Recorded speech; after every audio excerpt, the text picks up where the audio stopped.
Bom, então aqui é o seguinte, gente.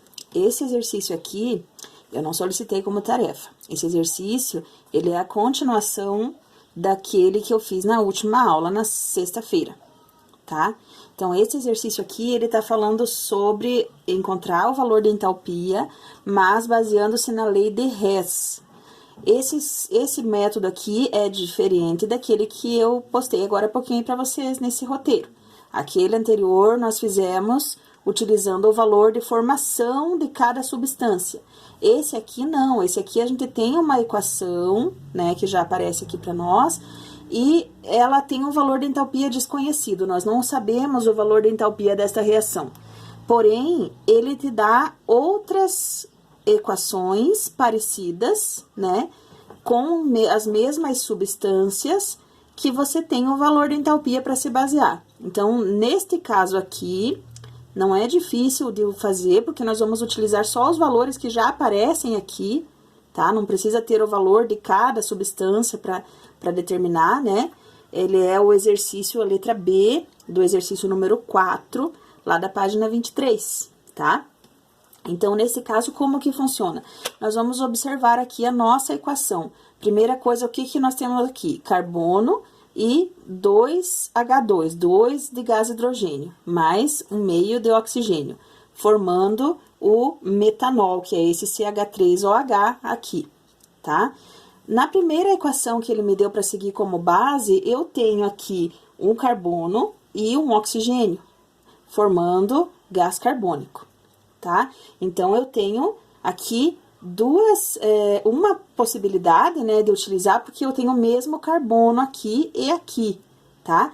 Como ele está no reagente, tanto na equação que eu preciso saber, que é esta, né, quanto nessa equação que ele me deu para me basear, então eu não preciso inverter essa equação. Estão vendo? O carbono está aqui e aqui ele também está como reagente, então permanece assim, tá? Porém, as outras coisas que aparecem aqui, ó, O2 e CO2, eu não tenho aqui na minha sequência, ó. Estão vendo? Então, eu não vou utilizar o restante, mas o carbono, até o oxigênio teria aqui, né? Meio de oxigênio tem aqui e aqui tem 1.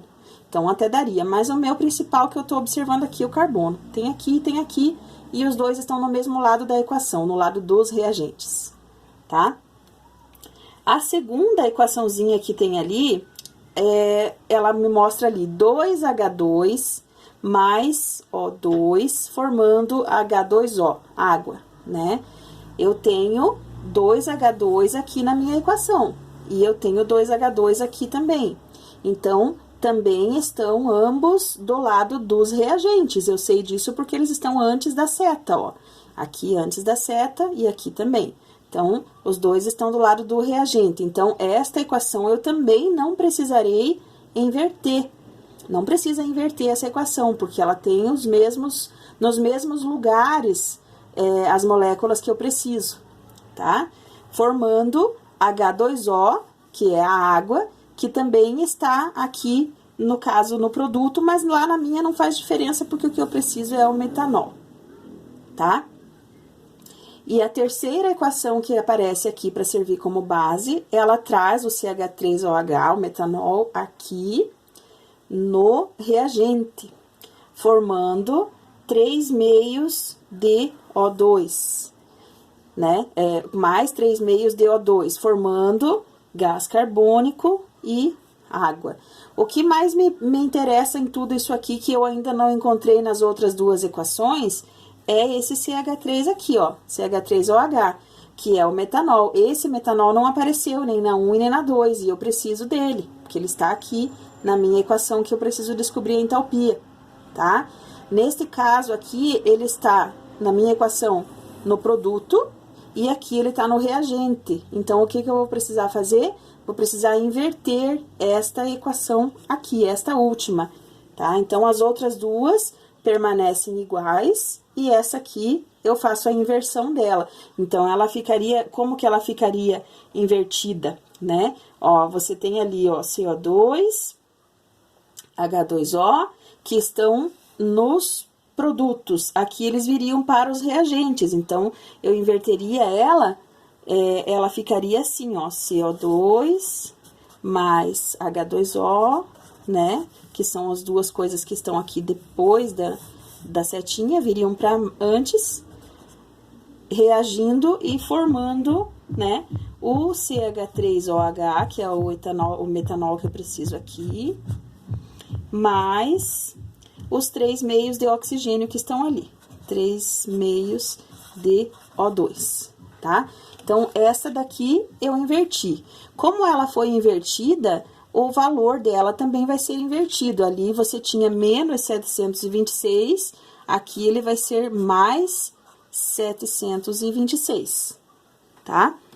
Como esse valor vai ser mais, e para eu encontrar o valor total aqui, eu tenho que somar esses valores, ó. Então, a única coisa que eu vou esquecer é esse aqui, porque eu inverti. Eu vou ter esses dois aqui, menos 393, menos 393, menos 572, né? Mais 726.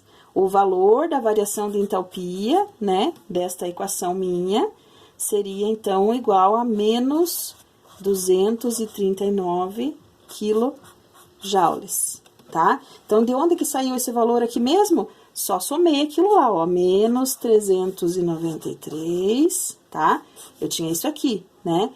Aí, eu somei com menos 572, tá? Somou aqui também, com mais 726.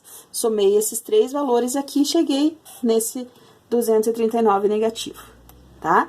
Aquela situação onde você precisa eliminar os valores que você tem, as moléculas que você tem igual aqui, é importante? Sim, é importante para que você descubra que você chegou à tua equação que você precisava encontrar, tá? Então, nesse caso aqui, nós cortaríamos, por exemplo, esse oxigênio aqui com esse aqui, né?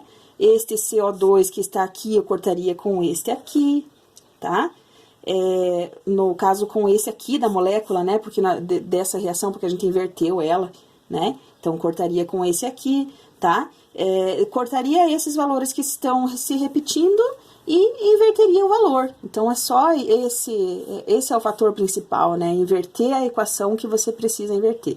E invertendo o valor, faz a soma e aí você chegaria nesse resultado aqui, certo? Então, não é difícil fazer pela lei de Hess, só tem que sempre lembrar de observar os reagentes e os produtos, se eles estão na posição que você precisa que estejam, na posição da tua equação que você está procurando, certo? Então, esse aqui é a letra B, ali da página 23, né? E eu vou pedir que vocês façam aqui na letra C da página 24, tá? E a número 5 também da página 24. Não vou cobrá-los como tarefa, mas preciso que vocês façam essas duas aí para entender um pouquinho mais sobre o conteúdo da lei de Hess, tá? E aí, amanhã, na próxima aula, eu começo então com a entalpia de ligação. E aí, deixo uma tarefinha para vocês fazerem aí até sexta-feira, beleza? Então, até a próxima aula.